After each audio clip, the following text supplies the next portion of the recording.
Capital TV Bihar देख रहे हैं। मैं हूं आपके साथ समीक्षा तिवारी। बिहार में सरकार बने लगभग 3 महीने होने वाले हैं, लेकिन अब भी एक अहम काम पूरा नहीं हो पाया है। सरकार ने काम शुरू कर दिया है, फैसले लिए जा रहे हैं और कई योजनाओं पर तेजी से काम भी चल रहा है। फिर भी लोगों की नजर एक ही चीज पर टिकी हुई है, मंत्रिमंडल का पूरा गठन। अभी जो मंत्रिमंडल बना है उसमें कई अहम विभाग संभाले जा रहे हैं, लेकिन जितने मंत्री होने चाहिए उतने अभी तक शामिल नहीं हुए हैं। कुल मिलाकर करीब 10 मंत्रियों की जगह अभी भी खाली है।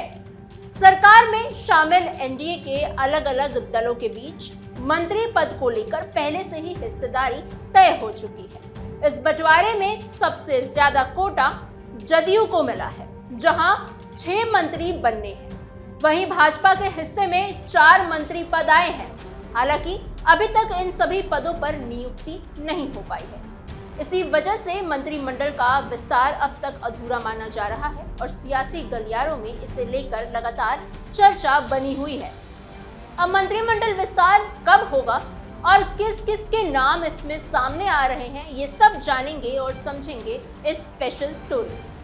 बिहार में मंत्रिमंडल विस्तार कब होगा, इसकी ऑफिशियल अनाउंसमेंट अभी तक नहीं हुई है, लेकिन मंत्री बनने की उम्मीद लगाए कई चेहरे इस समय इंतजार में हैं। सरकार बनने के बाद से ही कई विधायक और नेता मंत्री पद की आस लगाए बैठे हुए हैं। हर किसी की नजर इस बात पर टिकी हुई है कि विस्तार कब होगा और किसे मौका मिलेगा।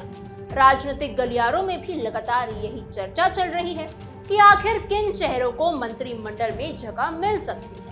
अभी की स्थिति देखें तो भाजपा और जदयू को छोड़कर दूसरे दल से नए मंत्री बनाए जाने की ज्यादा गुंजाइश नहीं नजर आ रही। ऐसे में मंत्री पद की दौड़ मुख्य रूप से इन्हीं दोनों दलों के विधायकों के बीच दिखाई दे रही है, यानी जदयू और भाजपा के विधायकों के बीच। दोनों दलों के कई विधायक लंबे समय से संगठन और पार्टी के लिए काम करते रहे हैं और अब इन्हें उम्मीद है कि इस बार उन्हें जिम्मेदारी मिल सकती है। कुछ नए चेहरे भी चर्चा में हैं, तो कुछ पुराने नेताओं के नाम फिर से सामने आ रहे हैं। सूत्रों के अनुसार भाजपा इस समय पश्चिम बंगाल के चुनाव में पूरी तरह से व्यस्त है।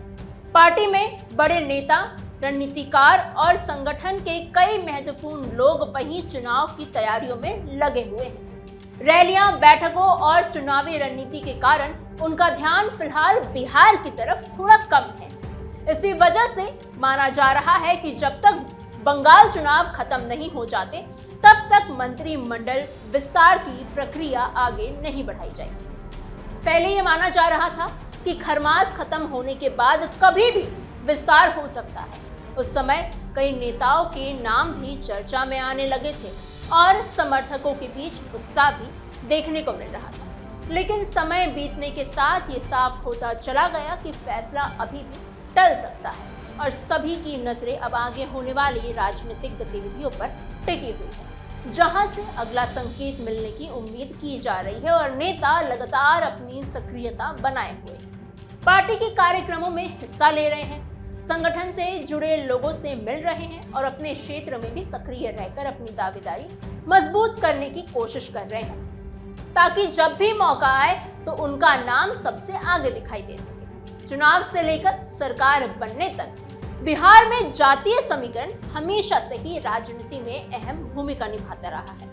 यही वजह है कि मंत्री पद की उम्मीद लगाए बैठे नेता भी अपने अपने जातीय आधार को मजबूत दिखाने में लगे हुए हैं। हर कोई चाहता है कि उसके समाज और क्षेत्र का रिप्रेजेंटेटिव मंत्रिमंडल में।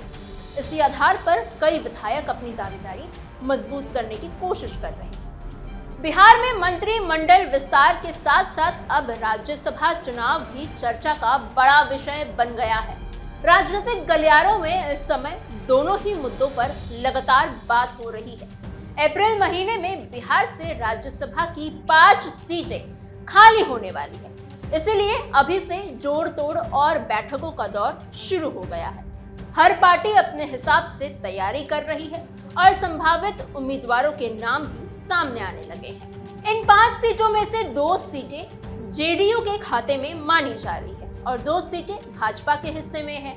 बाकी 1 सीट को लेकर भी अलग अलग तरह की अटकलें लगाए जा रहे हैं। जेडीयू के कोटे से इस बार रामनाथ ठाकुर और हरिवंश नारायण सिंह का कार्यकाल पूरा हो रहा है। ये दोनों नेता दूसरी बार राज्यसभा के सदस्य रहे हैं और लंबे समय से सक्रिय राजनीति में भूमिका निभाते रहे। दरअसल मुख्यमंत्री नीतीश कुमार पिछले कई सालों से एक तरह का अघोषित नियम मानते आए हैं कि किसी भी व्यक्ति को लगातार 2 बार से ज्यादा राज्यसभा में भेजने से बचा जाए। पहले भी ऐसा कई बार देखा गया है। आरसीपी सिंह और अली अनवर इसके बड़े उदाहरण माने जाते हैं, जिन्हें 2 कार्यकाल के बाद फिर मौका नहीं मिला। इसी वजह से अब माना जा रहा है कि जेडीयू इस बार नए चेहरों को मौका दे सकती है। पार्टी के अंदर कई नाम चर्चा में हैं और नेता अपने अपने स्तर पर सक्रिय भी दिखाई दे रहे हैं। सभी की नजर इस बात पर टिकी है कि पार्टी नेतृत्व किसे भरोसा देता है और किसे राज्यसभा भेजने का फैसला करता है, जबकि अंदर खाने बैठकों और बातचीत का दौर लगातार जारी है। जेडीयू के अंदर भी संभावित उम्मीदवारों के नाम सामने आने लगे हैं। नए चेहरे में अभी तक 3 नाम चर्चा में बताए जा रहे हैं। इसमें सबसे ज्यादा जिस नाम की बात हो रही है वो है मनीष वर्मा का नाम। राजनीतिक गलियारों में ये माना जा रहा है कि उन्हें राज्यसभा भेजा जा सकता है। मनीष वर्मा पूर्व आईएएस अधिकारी रह चुके हैं और लंबे समय तक प्रशासनिक सेवा में काम कर चुके हैं। उनका संबंध मुख्यमंत्री नीतीश कुमार से काफी पुराना माना जाता है और वो नीतीश कुमार के स्वजातीय भी हैं और उनके ही जिले नालंदा से रहने वाले भी। यही वजह है कि पार्टी के अंदर उन्हें एक भरोसेमंद चेहरा माना जाता है। पिछले कुछ समय से मनीष वर्मा चुपचाप पार्टी के लिए काम करते रहे। कभी पर्दे के पीछे रहकर संगठन से जुड़े काम संभाले तो कभी मैदान में उतरकर कार्यकर्ताओं के साथ जुड़े रहे। नीतीश कुमार ने उन्हें पार्टी में शामिल तो कराया, लेकिन अभी तक कोई बड़ी या अहम जिम्मेदारी उन्हें नहीं दी गई है। इसके बावजूद उन्होंने कभी कोई नाराजगी या फिर शिकायत सामने नहीं आने दी। पार्टी के अंदर ये बात भी कही जा रही है कि मनीष वर्मा ने धैर्य के साथ इंतजार किया है और लगातार सक्रिय बने रहे। वो बिना ज्यादा चर्चा में आए अपना काम पर ध्यान देते हैं और नेताओं से संपर्क भी बनाए रखते हैं। यही वजह है कि अब जब राज्यसभा की सीटों को लेकर नाम तय करने की बात चल रही है तो उनका नाम सबसे आगे माना जा रहा है और पार्टी के अंदर भी उनके नाम पर चर्चा तेज हो रही है। आरसीपी सिंह, जो कभी नीतीश कुमार के सबसे भरोसेमंद नेताओं में गिने जाते थे, वो जदयू के राष्ट्रीय अध्यक्ष भी रह चुके हैं और केंद्र में मंत्री पद भी संभाल चुके हैं। लेकिन समय के साथ उनके और पार्टी के रिश्तों में दूरी आ गई और अब वो जनस्वराज पार्टी के साथ जुड़े हुए हैं। इसके बावजूद राजनीतिक हलकों में ये चर्चा लगातार बनी हुई है कि उनका मन अभी भी जदयू की तरफ झुकता दिखाई देता है। हाल ही में एक जातीय कार्यक्रम में आरसीपी सिंह ने जिस तरह से नीतीश कुमार को अपना आदर्श बताया और जदयू को अपना घर कहा, उससे कई तरह के कयास लगाए जा रहे हैं। राजनीतिक जानकारों का मानना है कि वो फिर से जेडीयू में वापसी करना चाहते हैं। उनके बयानों ने इस चर्चा को और तेज कर दिया है और पार्टी के अंदर भी इसे लेकर बातचीत हो रही है और कहीं ना कहीं विरोध भी हो रहा है। विधानसभा चुनाव के दौरान आरसीपी सिंह ने अपने नेता प्रशांत किशोर के साथ सुर मिलाते हुए नीतीश कुमार की आलोचना भी की थी, लेकिन अब स्थिति बदलती हुई दिखाई दे रही है। माना जा रहा है कि उनका मन वहां से भी उचट गया है। इसी बीच राज्यसभा की खाली हो रही सीटों को लेकर बिहार की राजनीति गर्म है और चर्चा है कि जदयू के कोटे की 2 सीटों में से एक पर वो भी अपनी दावेदारी मजबूत करने की कोशिश में लगे हुए हैं और अंदर खाने कई तरह की राजनीतिक हलचल चल रही है, जहां हर कोई अपने हिसाब से समीकरण बनाने में जुटा हुआ है। भाजपा के कोटे से भी इस बार 2 नेताओं को राज्यसभा भेजा जाना है।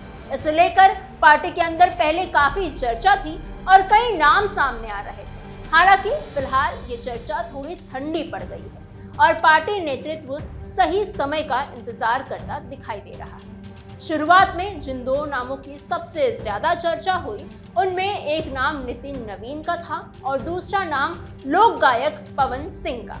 राजनीतिक हलकों में माना जा रहा था कि इन दोनों में से किसी एक को राज्यसभा भेजा जा सकता है, लेकिन अब अंदर खाने ये बात कही जा रही है कि नितिन नवीन फिलहाल मंत्री पद पर ही जारी रहेंगे और पार्टी के कुछ नेताओं का मानना है कि भाजपा उन्हें भविष्य के बड़े नेता के रूप में तैयार करना चाहती है। यही वजह है उन्हें अभी राज्यसभा भेजने के बजाय राज्य की राजनीति में सक्रिय रखा जा रहा है।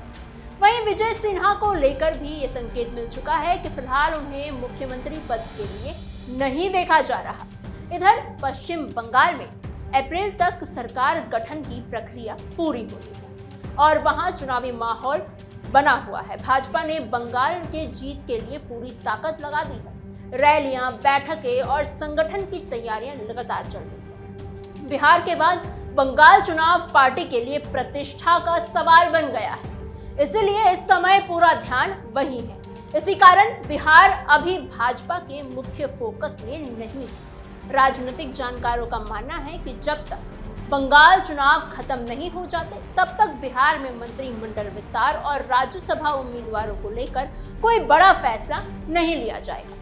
संभावना यही जताई जा रही है कि बंगाल चुनाव के बाद पार्टी नेतृत्व बैठकर सभी मुद्दों पर एक साथ फैसला करेगा और फिर बिहार की राजनीति में नई हलचल देखने को मिलेगी, जहां मंत्रिमंडल विस्तार और राज्यसभा सीटों को लेकर लंबे समय से चल रही चर्चा को आखिरकार एक नई दिशा मिलेगी। आपको हमारी ये खबर कैसी लगी? आपके क्या सोच विचार हैं इस पर?